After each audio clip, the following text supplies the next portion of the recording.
जब कभी उत्तराखंड के लोकगीतों की बात हो तो ऐसे में एक ही गीत सबसे पहले जहन में आता है और वो है बेड़ू पाको बारमासा। जी हाँ, रविवार को उत्तराखंड राज्य स्थापना की 20वीं वर्षगांठ मनाई गई। आपको बता दें कि 9 नवंबर सन 2000 को उत्तराखंड का गठन हुआ था। ऐसे में उत्तराखंड के आंदोलनकारियों और अमर शहीदों के साथ अगर उत्तराखंड की संस्कृति की बात ना हो तो ऐसा असंभव है। तो आज हम बात कर रहे हैं आपके साथ में एक ऐसी महान शख्सियत के बारे में जिन्होंने उत्तराखंड संस्कृति में एक बहुत बड़ा योगदान दिया है।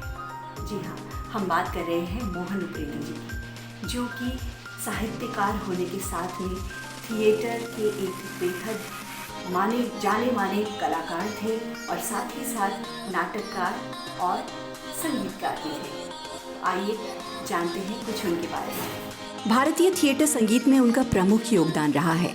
विश्व स्तर पर गढ़वाल और कुमाऊं की लोक कला की पहचान कराने में उप्रेती जी का विशिष्ट योगदान रहा है। अपने रंगमंचीय जीवन में इन्होंने लगभग 22 देशों की यात्रा की और वहां सांस्कृतिक कार्यक्रम प्रस्तुत किए। मोहन उप्रेती का जन्म 1928 में अल्मोड़ा के रानीधारा गांव में हुआ था। उन्होंने अपनी प्रारंभिक शिक्षा भी वहीं से ही प्राप्त की थी। ट्रेड यूनियन नेता पूरनचंद जोशी से बहुत प्रभावित होकर उप्रेती ने उन्हें अपना गुरु माना था। 40 के दशक में इलाहाबाद विश्वविद्यालय में अध्ययन करते समय ही उन्होंने लोक कलाकार संघ नामक नाट्य संघ का गठन किया था। बता दें कि कुमाऊं के प्रसिद्ध लोक कलाकार मोहन सिंह रीठागढ़ी के संपर्क ने मोहन उप्रेती की विचारधारा को लोक संस्कृति की ओर मोड़ दिया। 1940 से 50 के दशक में मोहन उप्रेती ने थिएटर निर्देशक, नाटककार और संगीतकार बृजमोहन शाह के साथ संपूर्ण उत्तराखंड क्षेत्र की यात्रा की। इस यात्रा में ही उन्होंने इस क्षेत्र के तेजी से गायब हो रहे लोकगीतों, धुनों और परंपराओं को एकत्रित किया और पारंपरिक रामलीला नाटकों को पुनर्जीवित कर शहरी श्रोताओं के समक्ष लाने के लिए कई सालों तक काम किया। मोहन उप्रेती ने साल 1969 में पर्वतीय कला केंद्र की स्थापना की। वो बाद में कई सालों तक दिल्ली में राष्ट्रीय नाट्य विद्यालय यानी कि NSD में प्रवक्ता और एसोसिएट प्रोफेसर भी रहे।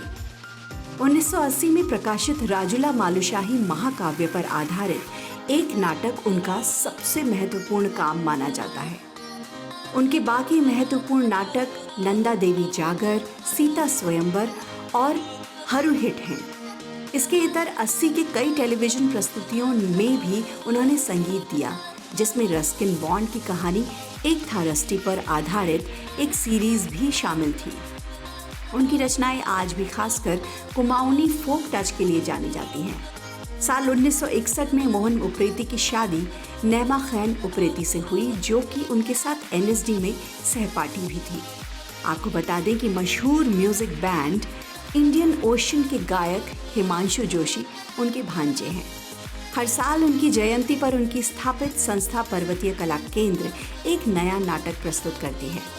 बता दें कि साल 2004 में मोहन उप्रेती के रचित गीत बेड़ू पाको बारमासा को प्रसून जोशी ने कोका कोला के विज्ञापन ठंडा मतलब कोका कोला में प्रयोग किया था। विज्ञापन में एक पहाड़ी गाइड इस धुन को गुनगुनाता हुआ दिखाई गया है। ठंडा मतलब कोका कोला, हो काची ठंडा मतलब सिर्फ। बता दें कि ये कुमाऊं रेजिमेंट का मार्चिंग गीत भी है। साल 2006 में NSD ने थिएटर के आलोचक दीवान सिंह बजेली की लिखी गई मोहन उप्रेती की आत्मकथा प्रकाशित की, जिसका शीर्षक था Mohan Upreti the man and his heart. Mohan Upreti को कुमाऊनी लोक संगीत के पुनरुद्धार के प्रति उनके बड़े योगदान के लिए और पुरानी कुमाऊनी गाथाओं, गीतों और लोक परंपराओं के संरक्षण के प्रति उनके प्रयासों के लिए याद किया जाता है। Bureau report, news 100।